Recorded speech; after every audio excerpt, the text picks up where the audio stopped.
Hello everyone and welcome to Let's Play Cities Skylines. Now as you can see I have both the After Dark as well as the Deluxe Edition expansion, which the Deluxe Edition by itself doesn't really mean anything because all it really adds is a couple of monuments, but regardless I guess I thought it was something to point out. So without further ado I guess I might as well just jump right into the game. Now I'm not by any means an expert at this game, so if you're expecting sort of a perfect city that's, you know, kind of a metropolis utopia that just looks perfect, you're definitely not going to find that here.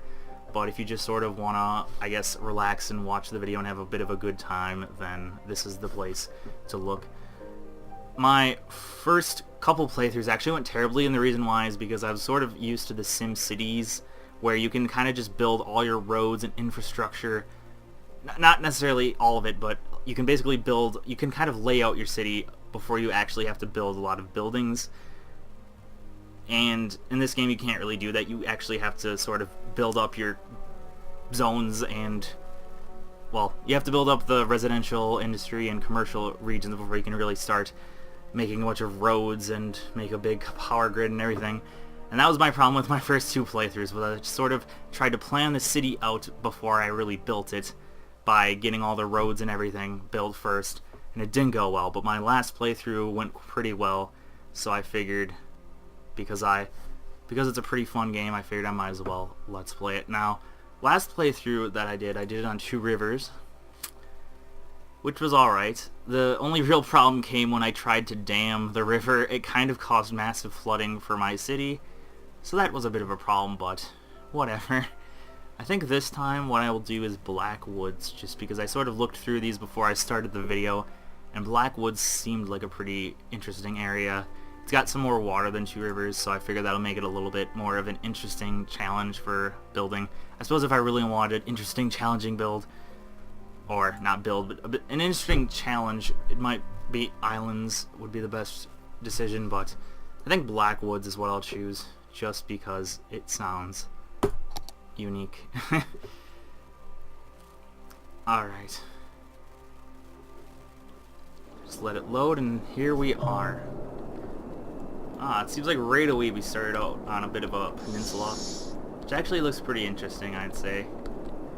Yeah, because we basically, if we want to expand to any other part of this area, we kind of have to make a bridge, although I guess if I really wanted to, I could just take advantage. Oh, never mind. I couldn't take advantage of the highway if I just moved over here.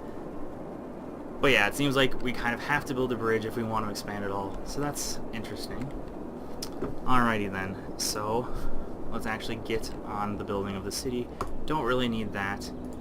Probably are going to need roads right away. Wow, the game doesn't even let you attempt to do zoning, it seems, until you have a road down, which makes sense. This was actually kind of funny. I remember right when I played this, I really struggled getting this first road down just because I wanted to do this and I just, for the life of me, I couldn't figure it out, which is kind of sad because it's quite easy. Yeah, because I remember having quite a bit of problems at the very beginning with figuring out how all the placement of things works, but it's not really that hard. Honestly, it's pretty intuitive. So right away, I think what I'm going to do, you know, normally, what I did my last playthrough and what I normally do in these types of games is obviously no one wants to live by industry, so I sort of create industry on one side of the area, and then I make sort of the middle, a bit of a buffer of commercial area, and then I make a lot of a residential area to like another side. But I wonder, I mean, I know there's water pollution when you dump stuff in the water, but I wonder if I just have factories next to the water, if that affects anything. I suppose if I just put like the dumping of materials over here and then the dumping of the sewage water over here and the intake over here, that might make a difference. Yeah, there's not, let's see. Oh yeah, there's all the stream. Okay, no, I'd want to do it the other way around. I'd want to make the dumping of materials over here because that's the way the water's going. And then I'd probably want to build a dam here maybe at some point, but like I said, the last time I tried building a dam, it flooded everything. It was pretty terrible. And it seems like if you flood a really large body of water, it slowly builds up over time. And I kind of got scared because it seemed to just be slowly starting to overtake my coast. And that kind of scared me, but whatever. If that happens here, I guess we'll just have to deal with it. Alright, I think what I'll do then is, because this is sort of a more... we kind of want to dump all the dirty stuff over here, I guess I'll make the factories over there eventually, and all of the residential stuff will be sort of over here on this side of the coast. Alright, so for now, yeah, this was sort of my problem when I first started, is unlike I think a lot of the SimCity games and just other city builders, a lot of them, roads are like dirt cheap, but like look at this. If I built a road from one side of this area to the other, that would take out, yeah, that would take out a seventh of our money right away. So that was sort of what kind of made me go bankrupt my first attempt at playing, as I basically made a bunch of road to try to lay stuff out, then I'm like, oh wait, now I don't have any money for anything else. So I won't try to make too large of an area right away, obviously, because I want to avoid bankruptcy as much as I can. And the one thing I tend to do in games like this, I tried to make sure I didn't do it my last playthrough, and I'm going to do that the same this playthrough, is I'll just make a bunch of grids of buildings, which I guess efficiency-wise it works the best, but I feel like in terms of your actual city, it looks really dull and boring and kind of stupid if you just make a bunch of equilateral, or not equilateral, but if you make a bunch of squares, pretty much. It doesn't really look that pretty. It kind of just looks extremely generic. And I feel like when you're playing it and watching it, it's not really that fun. So I'm going to make a bit of a... I'm going to spice things up with a lot of sort of curvy roads. I just kind of wanted this entrance area to be a bit straighter just so it looked a bit better. But yeah. I'm going to do some more, I guess, wacky designs just to make a bit of an interesting city. So I will actually have a bunch of sort of weird curved roads. Yeah, that's a bit of a messed up road. You're just sort of going along and you have to basically go... you basically have to turn a 180 and start going this direction. But whatever. People gonna deal with that when they come to it. And I'm sure... well, I will be expanding this eventually, but like I said, I don't exactly want to go crazy with all the infrastructure and all the roads right away, because it's kind of boring. Yeah, I sort of want to make I think I kind of want to make a wacky city, but within reason, because my first city, I think I just sort of went crazy with all the weird layouts of stuff that in some areas the traffic got really bad, so I sort of want to make a unique city, but I don't want it to look completely ridiculous. And it seems like this... it kind of seems like this curved road. Please get away, you tutorial thing. I'm sure I can turn that off, but didn't really learn how to do that yet. It's weird how it wants to curve it right there. Like, it cannot connect to that road unless it curves it. It's kind of weird, but whatever.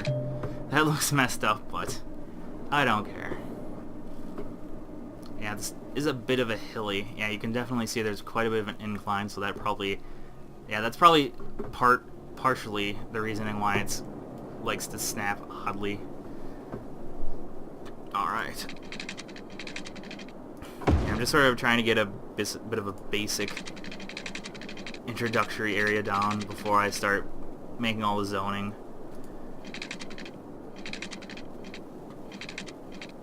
There we go.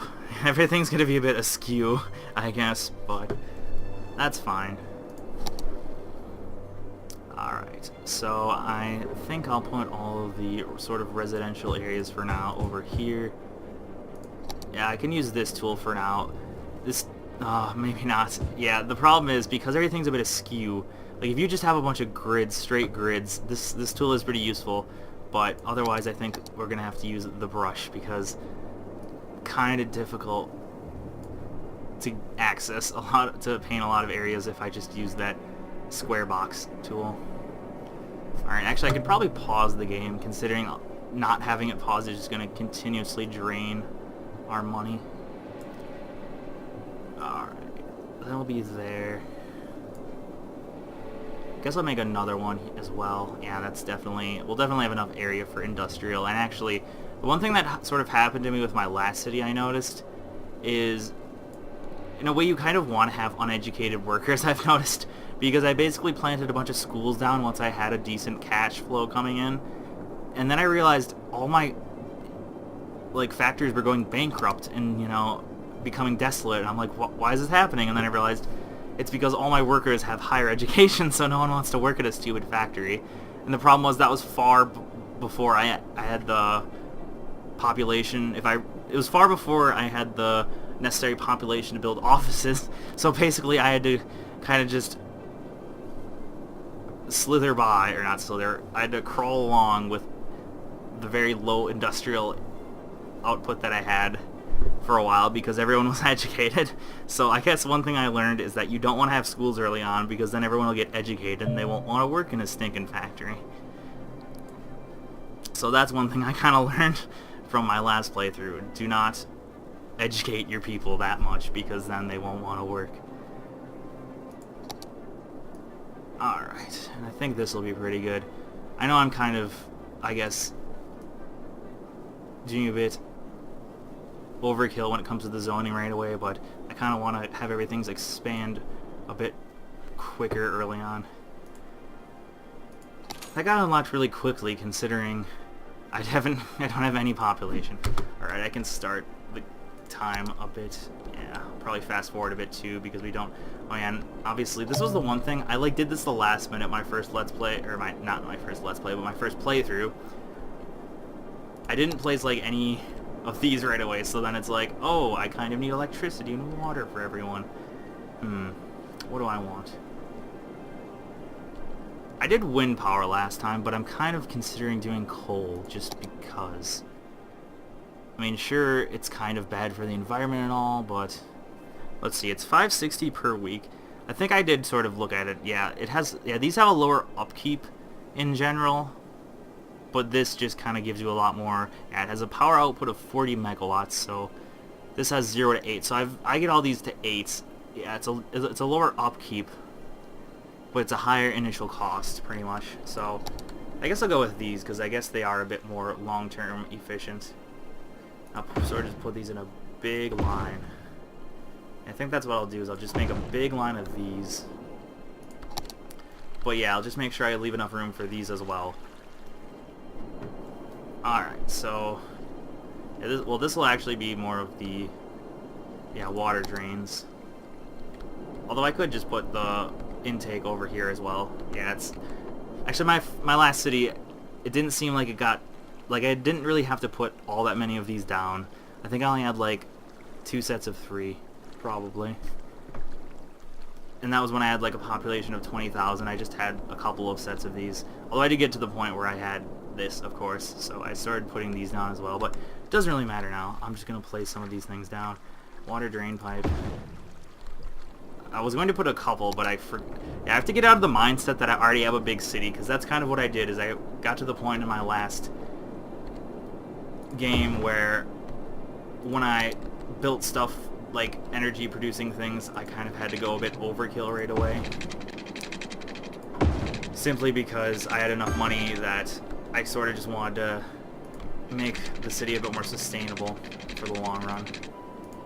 Oh, I make this a bit down, yeah, so we can actually reach all of these. And that's good. And I guess, although it looks kind of weird, I'll make a triangle out of this so they don't have to waste a bunch on... Why does it not want to connect? That's weird. I think it just doesn't... Oh yeah, it just can't put the pipe that much. At that much of an angle. Let's see if I do it like this. Yeah, it doesn't mind if I do it like this. It just gets kind of funky when I try to do it at the very end. Let's see. What would be the best way? I guess that would be the best way to cover as much without worrying. I do have to say though, when you get into like this view, it looks pretty nifty. You know what I mean? Like this kind of looks like the sort of like blueprint for a city that you'd see in some government building or whatever. So I'd say, yeah, it's kind of interesting looking. Yeah, this game I'd say looks really pretty. I mean, it doesn't look, and the one thing I did see that some people complained is that it isn't really that realistic, sort of. Like, it's kind of cartoony, but I think it looks really pretty nonetheless. Alright, oh yeah, and we also need to actually have power lines at the very beginning. Yeah, because that was the one thing I didn't take into consideration my very first playthrough, as I wasn't thinking, oh hey, I actually need to transmit my power from these places over to my actual city. Alright, I think, does that reach it? Yeah, because the thing that's kind of annoying is how, for now I might as well just do that. Yeah, the thing that's kind of interesting is how the way the power works is that if you have a building, it sort of automatically transmits the power, so you don't need to worry about laying lines or anything like that. I guess it just sort of assumes that they have to put down lines under, like power lines underground anyways for the houses, so it just sort of lets you take advantage of that.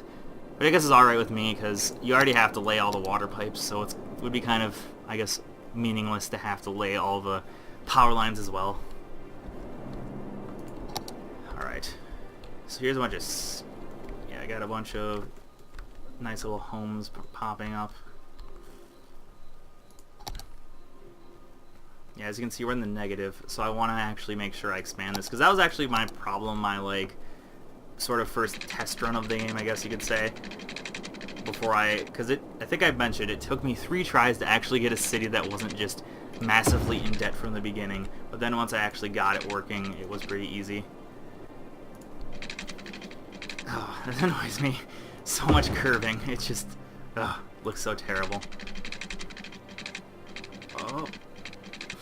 Everything's just gonna sort of lean a bit to the left, I guess, or I guess the right, depending on what way you think about it. Whatever. Like I said, I was talking about how I didn't want everything to be grid-based, but this kind of is becoming a bit of a grid anyways. But still, I don't want anything to be too wacky either. There we go. Got some industry up and running. Oh yeah, they don't have power. So I'll just put this little line closer. There we go. Yeah, it's kind of annoying that they didn't just build like this so that my system worked, but they didn't build it like that, so I have to make this little power line. Yeah, I mean, pretty soon we'll just end up expanding all of this so much that it'll just remove all the power lines. Because that's typically what happens, is you expand so quickly that your power lines aren't even really that worthwhile. Oh wow. We do not have any water. Oh, derp. Kinda forgot something a bit important. You need to power these as well. There we go. Should be good for a while. There we go. And now we actually have water availability, believe it or not. The one thing that is nice is it seems like your citizens don't freak out too much about a lack of their basic needs right away.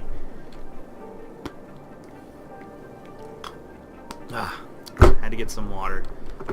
Yeah, unfortunately I live in a, well, I guess I might as well just say I live in Wisconsin, and during the winter it gets really, really dry, and man, I feel like my throat gets so dry so quickly. The thing that sucks about, well, besides the whole thing with snow, that's the thing that sucks about living in a winter, in a northern area that gets very cold during the winter, is that it gets so dry. And then in the winter, though, or then in the summer, it gets really humid, so we kind of experience the extremes of all weather, which I guess it's interesting. Because as odd as it sounds, as much as a lot of people from Wisconsin complain and they go, oh, I wish I could move to Florida or whatever, or any place that's really south, I feel like, I don't know, I couldn't really imagine living in a place without winter, because as much as winter sucks for driving and, you know, having to shovel and all that, I really have to say it's sort of like a very unique thing, you know? Like, winter is so different than, I guess, the 9 other months of the year, or the 3 other seasons, but then the 9 other months. Is that as odd as it sounds, I couldn't really imagine not experiencing it. It's just sort of an interesting thing that I guess spices up your life. Yeah, you know, when you have to drive around your car like it's on ice skates, that certainly spices your life up a bit. All right. Quite a bit of a demand for industry, so we should probably build some more of those. Actually, I think I'm going to expand our road as well. Oh, and we're actually in the positive in terms of money, so that's a good thing to start out with. Yeah, it's already going better than my very first run. Well, probably better than my 3rd run even, because I feel like actually, I remember I went to the negatives before I actually went to the positives. I basically went crazy with zoning at one point, and I basically zoned everything that I shouldn't have really zoned right away. And then I ended up basically being bankrupt, but then slowly making money as my people were actually building homes and stuff. Oh, there we go.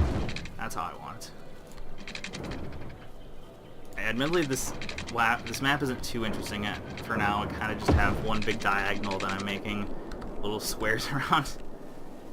And one thing that probably would be better for traffic is to subdivide these up a bit. Because that's something I didn't really do. And I think that sort of screws up traffic, is because then you have all these sort of congestion points because no one can turn on the larger strips. There. That's a bit better, I'd say. Yeah. Like I said, I'm not exactly an expert, so I'm not going to get too crazy when it comes to zoning everything perfectly or attempting to make all the roads in a perfect way. I really don't care that much. I do feel like this game's kind of nice to relax to. Not only if you're watching someone else play, but just playing yourself, because as opposed to sort of a lot of other real-time strategy games, I'd say,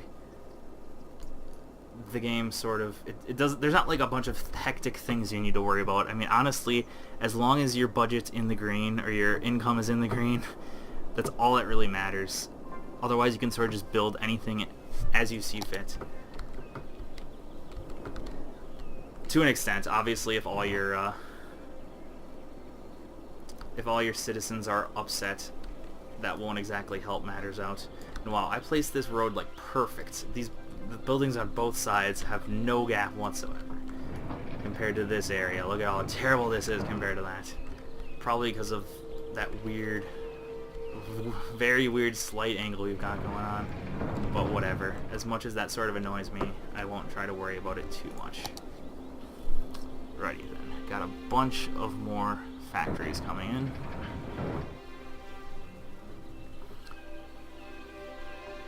There we go. Some nice, what are these? Garments Limited. How nice. Got an ice cube factory. I really like reading some of these names because some of them are quite, I guess, cute because they're just sort of stupid, like an ice cube factory. I feel like there's not really a thing as an ice cube factory. I mean, sure, there's ice machines, but I feel like those aren't I don't know. I mean, I guess there are like ice machines at a lot of gas stations. It makes me wonder, is there actual places that literally just produce ice? It seems kind of crazy. I feel like ice by itself isn't really worth enough that you'd even bother producing it, because I feel like it would cost more to ship the ice than it would actually make it. I feel like most ice is probably produced, I guess, at a store. I don't know. Apparently ice cubes are really in demand, though. We've got 2 of them already. Frank's Fish Factory. Delicious. The Box Factory.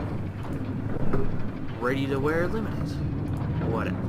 A lot of fish sticks. We got a lot of fish sticks. Gotta make sure I pronounce that correctly. It could mean very different things, as I'm sure anyone who's seen that one South Park episode would know. Depending on how you pronounce that. Or I guess, not pronounce it, but just making sure you enunciate it well. Alright. We got all of these buildings going on.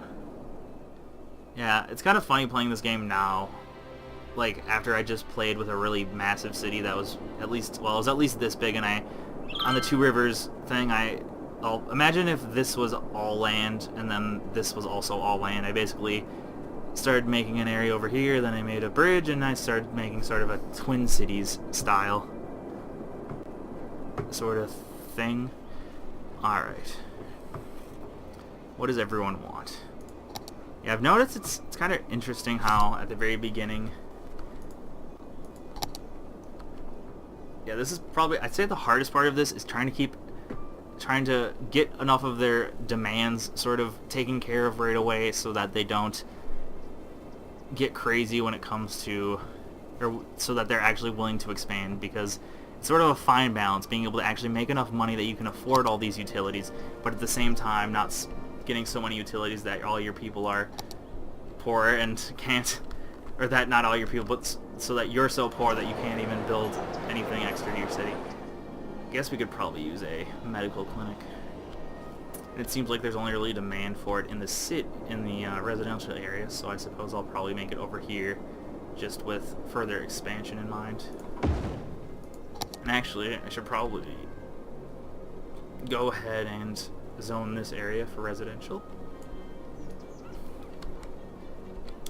The one thing that happened to me with my last city that I'm gonna try to, I guess, approach differently is I noticed once I eventually unlocked the higher density zones, I basically tried replacing all of this, and I felt like it didn't really work well, because basically the second I, deleted too many zones, I was losing so much money that I basically got really poor until eventually all the high density zones got settled, and then I started making a bit of money. So I think instead I'll sort of try to make like this basically just some big suburb with like factories, and then I'll make this sort of a more high, I guess a more, I don't know, what would you call it, a more modern and clean environment over here, and this will kind of be like a suburb with a bunch of factory workers and whatever. Rather than attempt to make all this high density. I might do that at some point when I'm making a lot of money, so much money that it won't really matter, but I think I'll try to avoid getting crazy with making everything the highest density that it can be. Sorry, I'm gonna need some more water here. Ah, delicious. And obviously trying to talk constantly doesn't exactly help with one's dry throat either. Alright, everyone's happy with this. I've noticed the one thing that seems to be, like, you need to place almost an excessive amount of them is fire departments. I've noticed that when it comes to fire departments, your people, like, I felt like I couldn't place enough of them, like, especially around the factories. It felt like even when I placed one right next to a factory, it still would have a pretty high, like, flammability. But I guess it makes sense, because obviously when it comes to factories, those would be a lot higher risk, I'm sure, for fires than most residences would. Alright. What else could I probably do? I can't really do that much now, I guess. I mean, do I really want these people to even be this much educated? That's kind of a, I don't know, messed up thing to be asking. Do I really want my people to actually be educated enough to go to elementary school? I guess I do, because I feel like it'll actually make my people happier, and the more educated your workers are, I'm pretty sure the more money they make you, which I guess makes sense. Obviously, if you have a bunch of very poor individuals, it's probably pretty hard to get a lot of taxes out of them. But I suppose then I can just tax all the actual factories quite a bit. But I feel like in real life factories, you can basically make your workers get paid like nothing, but then you can still make a bunch of money off of it. But I feel like in this game, I'm pretty sure offices make a lot more money than the actual factories do, which I don't think that kind of makes sense, but whatever. Oh, I can make this stuff. Don't exactly have money, though. And actually, and I think this episode has actually went on for a while. I feel like this is going to be the sort of game where it'll be very easy for me to lose track, and I could possibly make like a 40-minute episode by accident. So, thank you all for watching, and hopefully I will see you next time. Goodbye.